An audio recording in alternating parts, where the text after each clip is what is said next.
Meron pa rin tayong minomonitor dito na cloud cluster or kumpulang ulap sa may silangan ng Mindanao. Patuloy natin itong minomonitor dahil posible itong paging weather disturbance sa susunod po na linggo sa ating bansa.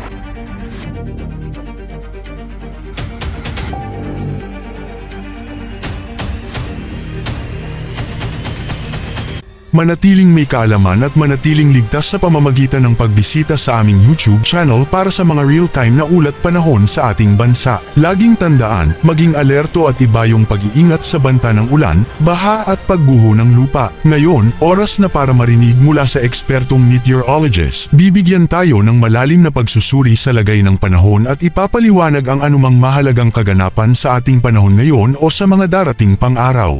Para sa mga naglalayag naman nating kababayan, mahangin at medyo maalon po. Nasa 3 metron taas sa mga alon hanggang 1 palapag ng gusali po.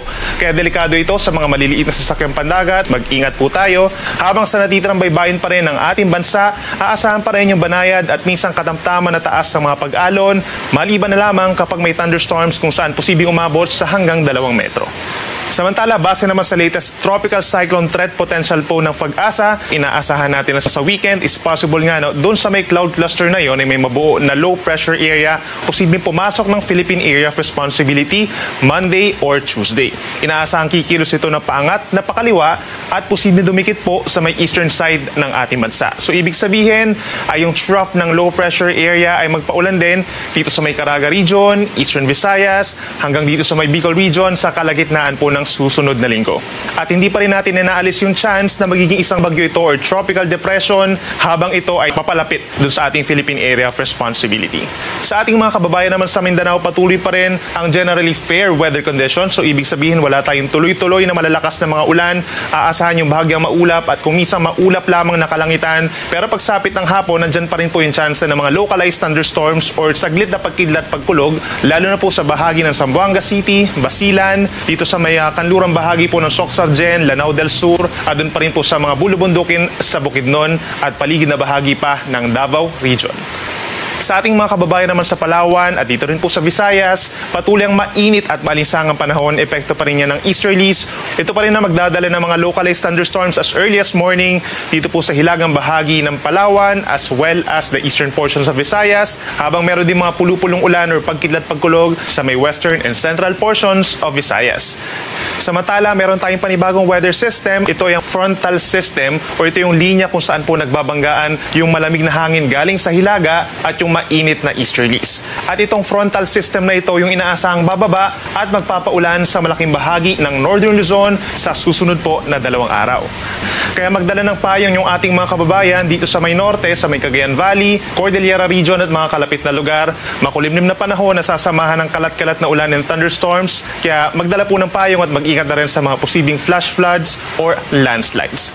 Habang sa natitirang bahagi naman ng Northern Luzon, dito rin sa may Central Luzon, Calabarzon, Metro Manila and Southern Luzon, asahan pa rin yung bahagyang maulap hanggang kuminsan maulap ang kalangitan, lalo na po sa hapon, at asahan din yung mga isolated rain showers or thunderstorms, lalo na po dun sa mga areas kabilang na itong Northern Quezon, natitirang bahagi pa ng Aurora, parts of Nueva Ecija, habang dito sa Metro Manila minsan kumukulimlim din po pagsapit ng tanghali, at ilan pang bahagi po ng Bicol Region, lalo ng Camarines Provinces and Catanduanes. Ngayon, malalaman naman natin ang lagay ng panahon sa mga susunod o darating pang araw. Bago mo ipagpatuloy, huwag kalimutang mag-subscribe at pindutin ang notification bell para lagi kang updated sa ulat panahon sa ating bansa. Huwag mo ring kalimutang ibahagi ang video na ito para makatulong o malaman ng iba pang kababayan natin ang lagay ng panahon sa ating bansa. Sa ating mga kababayan po dito sa may Visayas, for the next 3 days, patuloy ang epekto ng mainit na easterlies. Nandiyan pa rin po yung tsansa ng bahagyang maulap at minsang maaraw na kalangitan sa umaga hanggang sa tanghali, lalo na sa may western and central portions. Habang dito naman sa may eastern part, lalo na sa may eastern Samar and northern Samar, bahagyang maulap at madalas maulap ang kalangitan na sinasamahan lamang ng mga saglit na pag-ulan. Temperature naman natin sa Metro Cebu, 28 hanggang 33 degrees Celsius, habang meron pa rin po delikadong heat indices dito po sa bahagi ng Palawan, kayo din sa may Iloilo, Capiz, Samar, and Leyte provinces na between 42 to 44 degrees Celsius ng tanghali.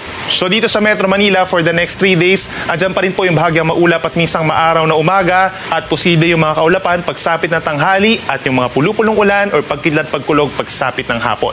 Habang dito sa may Bicol region, nananatiling bahagyang maulap at madalas maaraw, lalo na sa umaga hanggang sa tanghali, and then sinasamahan lamang ito ng mga saglit na pagulan, dulot lamang ng localized thunderstorms. Sa may Baguio City, lalo na dito sa may areas po ng Cordillera region, sa may northern portion, Apayao and Kalinga, dyan po mataas ang tsansa ng mga pag-ulan for the next 3 more days pa, lalo na po sa Friday, asahan natin yung mga pag-ulan dulot ng frontal system, at for the rest of Cordillera region, madalas din ang mga thunderstorms pagsapit po ng hapon hanggang sa gabi.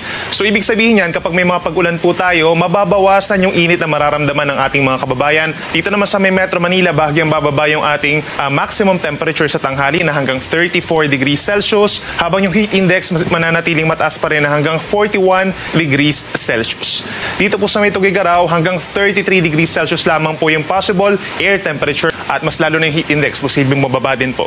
Ilang bahagi din po sa may Cagayan Valley, Cordillera region, and Ilocos region, ang posibleng mababa yung maximum temperature plus yung ating heat indices.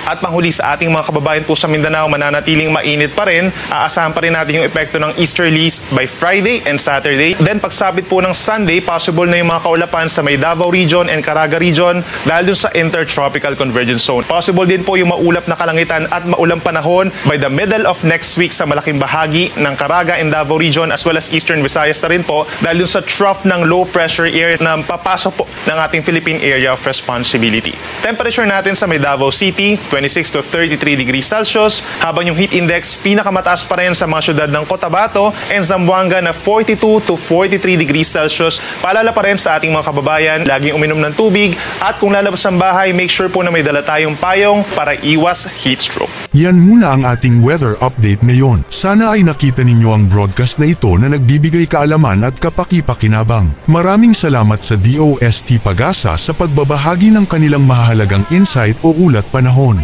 Samahan kami sa susunod para sa higit pang mga weather update sa ating bansa at manatiling nakatutok sa weather update ng bansa, at huwag kalimutan i-share at mag-subscribe na rin. Mabuhay ang Pilipinas!